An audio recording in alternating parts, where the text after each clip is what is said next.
Hey guys, welcome back to the Right Coin podcast. And this week I'm going to be talking about how ancient coins or coins became a medium of exchange. Essentially, ancient coins, how they got their beginning. I found this on Coin Week. They have a very good selection of articles. I find several articles on there I like to convert into episodes or give my take on them to make them episodes, whatever they become episodes. I know on the last episode I did talk about your opinion of me doing comedic relief and being the serious person all in the same as me doing both. I might end up trying that in the next 3 or 4 episodes because the way I do this is I do 3 to 4 episodes at a time and then just release them throughout a planned set of dates. So if y'all like that kind of like me doing that, let me know. If you think I should have a co-host, one of us be comedic relief, the serious both be comedic relief. However, I'll see what I can do. I'm not sure how I would do it, whether finding someone on my college campus or doing voice chats with people on Discord or people off of YouTube doing something like that. Let me know, and remember, put it in the comments or email me. I have my email at the end. Anyway, we're getting into the term of the week. It is ergu.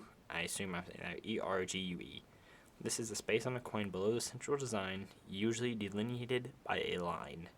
So essentially it would be on ancient coins where you would have a figure or something on the top, like 3/4 or half of the coin. You would have a line, then like the equivalent of like a date or a mark or something like that.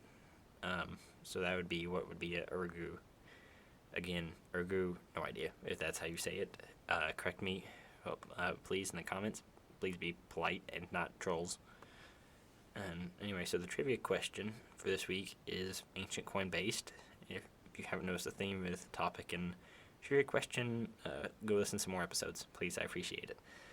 Anyway, before they began producing coins, the Romans used to cast bronze ingots bearing raised designs, often depicting birds or animals as a medium of exchange.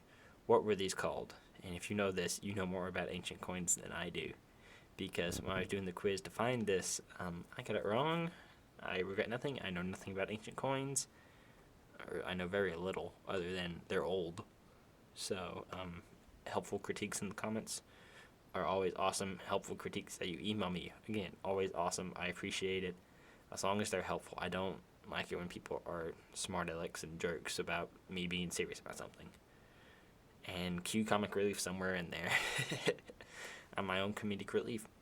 2 people in one. You're right there, me. Alright, anyway, I mentioned this was written by a person at Coin Week. It was written by Russell A. Augustine, I believe is how he said that. And it was published on October 10th this year.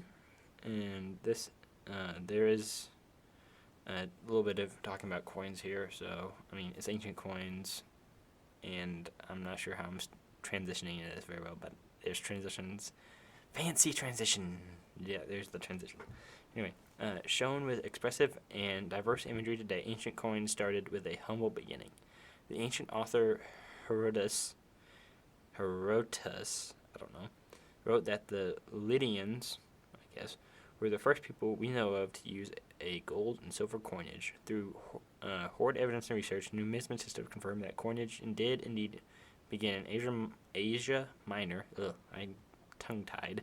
Likely in Lydia or Ionia. Those are probably, I said that wrong, I'm sure. The earliest coins were made of an alloy known as Electrum or Electron to the Greeks.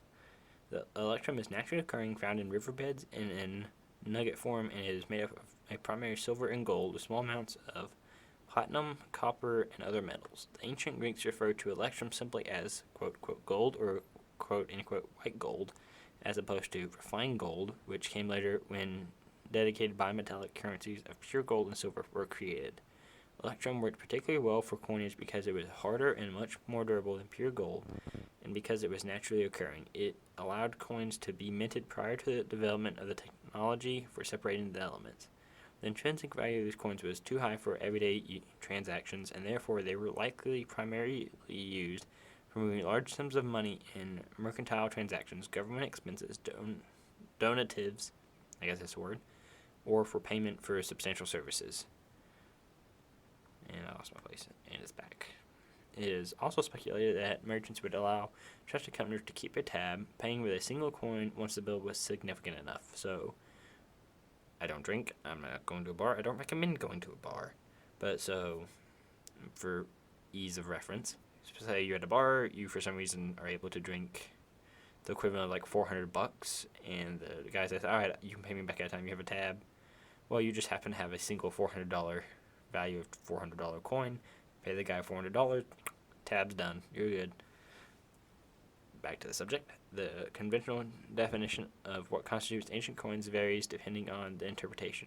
The earliest proto-coins were without any design, essentially just a blank globular ball, so a sphere, essentially, of Electrum. It's just a sphere-shaped object of Electrum. These nuggets were weighed and exchanged at bullion values, but were uncontrolled and arbitrary. This progressed to include reverse punches used to easily prove the content of the piece by cutting deeply to show that it was made of solid precious metal and to keep the metal from slipping while being struck. This coin is of the Strichian, quote-unquote, Strichian type.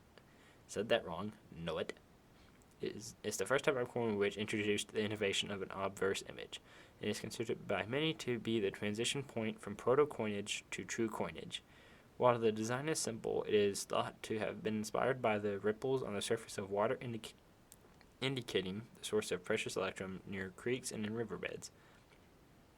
Pardon that, I swallowed and choked at the same time, and I don't know what happened. So anyway, later issues sometimes retained the striations shown behind other images, demonstrating that the lines did indeed hold a special purpose. Aristotle recognized the importance of an obverse image on coins importance of an obverse image on coins in his important work on economics, as it marked a critical phase of converting from bullion into true coinage. Striated, I don't know if that's right, again, I'm not sure, striated coins also represented by a wide array of different denominations. The largest, which is a stater, is approximately 14 grams. All of these coins are numismatically and historically important and indicate the conscious control of weight, which helps expedite commerce. This period in the evolution of coinage was extremely brief, and it quickly evolved into more detailed images. And so all the striated coins are very rare, especially the larger denominations like a hect, H-E-K-T-E. I'm going to try spelling words I don't know. So you guys can try to pronounce those, put it in Google, and hear Google say it, because you're not getting it out of me. Not the correct way, I'm sure. So, back to the trivia question, because that was the end of the article. Again, fairly short, I guess. Essentially, it was what are cast bronze Roman ingots with a raised design, often depicting a bird or animal as a coin. What are these called? The answer is Aes signatum. A-E-S space S-I-G-N-A-T-U-M. Google. Hey Google, how do you say this? Again, comedic relief showing. And I guess that's it, guys. And I appreciate you watching. I appreciate you dealing with my tongue-tied butchering of words and all that things.